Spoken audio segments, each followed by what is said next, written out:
தேவாலயம். அதிகாரம் 41. பின்பு அவர் என்னை தேவாலயத்திற்கு அழைத்துக் கொண்டு போய் தூண் ஆதாரங்களை இந்த புறத்தில் 6 முழ அகலமும் அந்த புறத்தில் 6 முழ அகலமுமாக அளந்தார்.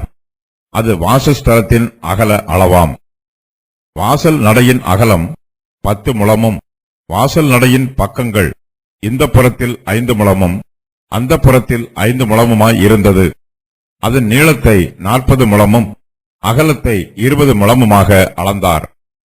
பின்பு அவர் உள்ளே போய் வாசல் நடையின் தூண் ஆதாரங்களை 2 முழமாகவும் வாசல் நடையை 6 முழமாகவும் வாசல் நடையின் அகலத்தை 7 முழமாகவும் அளந்தார்.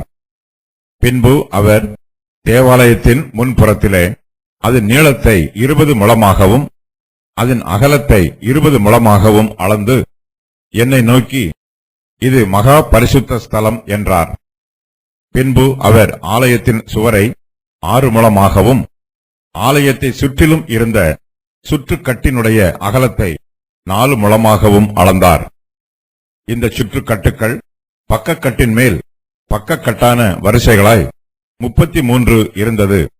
அவைகள் ஆலயத்தின் சுவருக்குள் ஊன்றியிராமல் சுற்றுக்கட்டுகளுக்காக சுற்றிலும் அவைகள் ஊன்றும்படிக்கு ஆலயத்துக்கு அடுத்திருந்த ஒட்டுச்சுவரிலே பாய்ந்திருந்தது.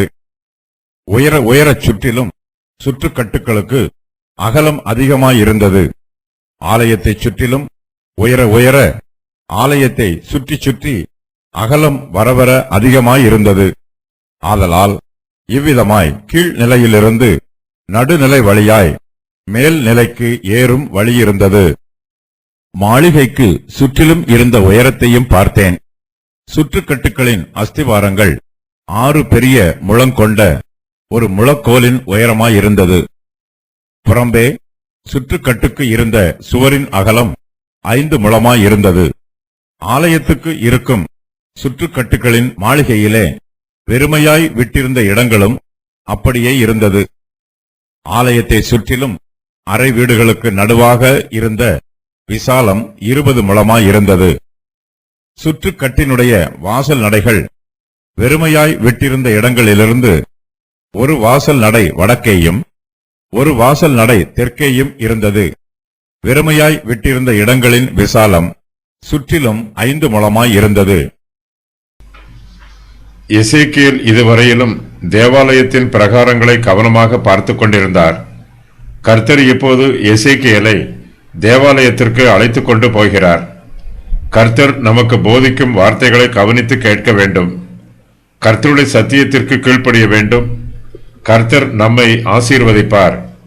தம்முடைய சத்தியங்களை நமக்கு இன்னும் அதிகமாய் வெளிப்படுத்துவார். கர்த்தர் பரலோக ராஜ்யத்தின் ரகசியங்களை நமக்கு கற்றுக் கொடுப்பார். நாம் தேவனுடைய பிரகாரங்களில் வாசம் பண்ணுவதற்கு ஆயத்தமாய் இருக்க வேண்டும். கர்த்தருடைய பிரகாரத்தில் கூடி வருவதை விரும்ப வேண்டும். நாம் தேவனுடைய ஆலயத்திற்கு பலிகளோடும் காணிக்கைகளோடும் வந்து கர்த்தரை ஆராதிக்க வேண்டும். கர்த்தர் எசேக்கியேலை தேவாலயத்திற்கு அழைத்துக் கொண்டு போகிறார். எசேக்கியேல் அந்த ஆலயத்தில் ஒரு மனுஷனை பார்க்கிறார். அந்த மனுஷன் தேவாலயத்தில் உள்ள தூண் ஆதாரங்களை இந்த புறத்தில் 6 முழ அகலமும் அந்த புறத்தில் 6 முழ அகலமுமாக அளக்கிறார். அது வாசஸ்தலத்தின் அகல அளவாம். வாசல் நடையின் அகலம் 10 முழமும் வாசல் நடையின் பக்கங்கள் இந்த புறத்தில் 5 முழமும் அந்த புறத்தில் 5 முழமுமாய் இருக்கிறது. அவர் அதன் நீளத்தை 40 முழமும் அகலத்தை 20 முழமுமாக அளக்கிறார். பின்பு அவர் உள்ளே போய் வாசல் நடையின் தூண் ஆதாரங்களை 2 முழமாகவும் வாசல் நடையை 6 முழமாகவும் வாசல் நடையின் அகலத்தை 7 முழமாகவும் அளக்கிறார்.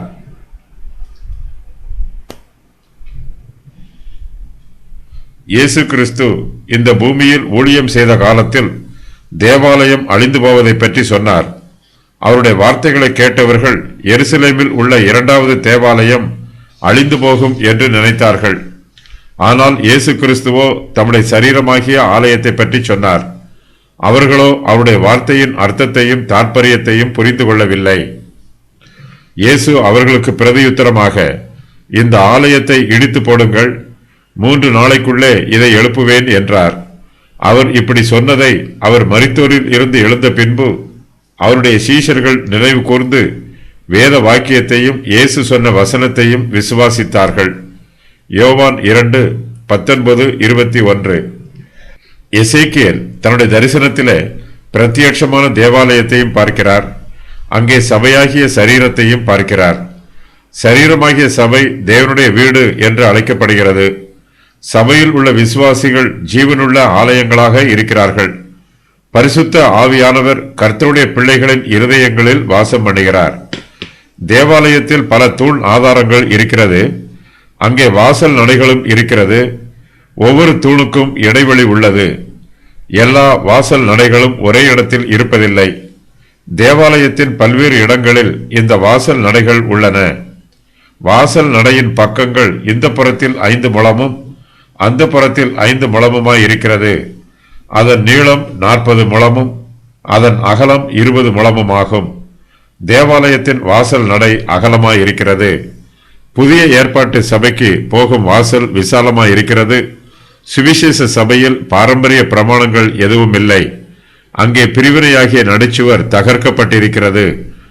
ஆகையினால் சுவிசேஷ சபையின் வாசல் நடை அகலமாய் இருக்கிறது.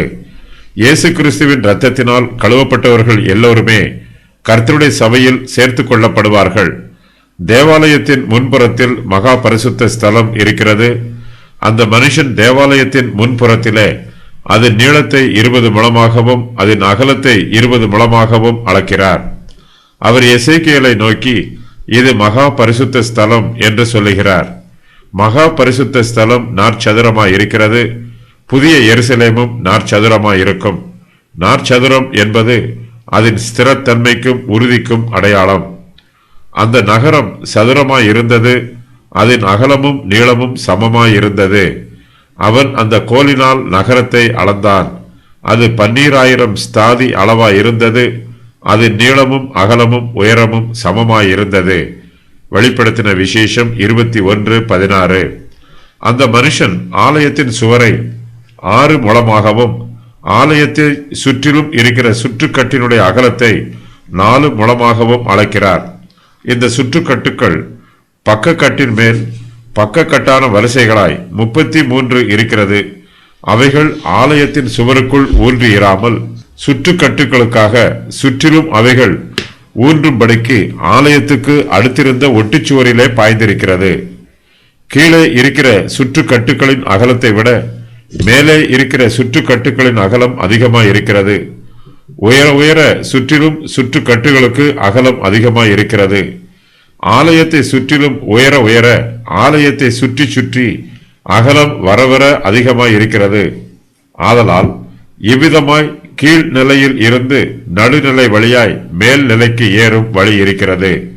சுற்றுக்கட்டுகளில் பயன்படுத்தப்படும் மரங்கள் உறுதியானதாய் இருக்க வேண்டும். அவை இசைவாக இணைக்கப்பட வேண்டும். கர்த்தர் உயரமாய் கட்டும்போது அதை உறுதியாகவும் கட்டுகிறார்.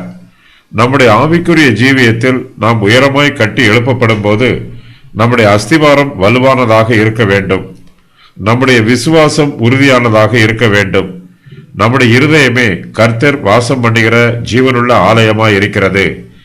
நம்முடைய ஆவிக்குரிய ஜீவியத்தில் நாம் வளர்ச்சி பெற்று உயரும் போது நம்முடைய இருதயத்தின் அகலம் அதிகரிக்க வேண்டும்.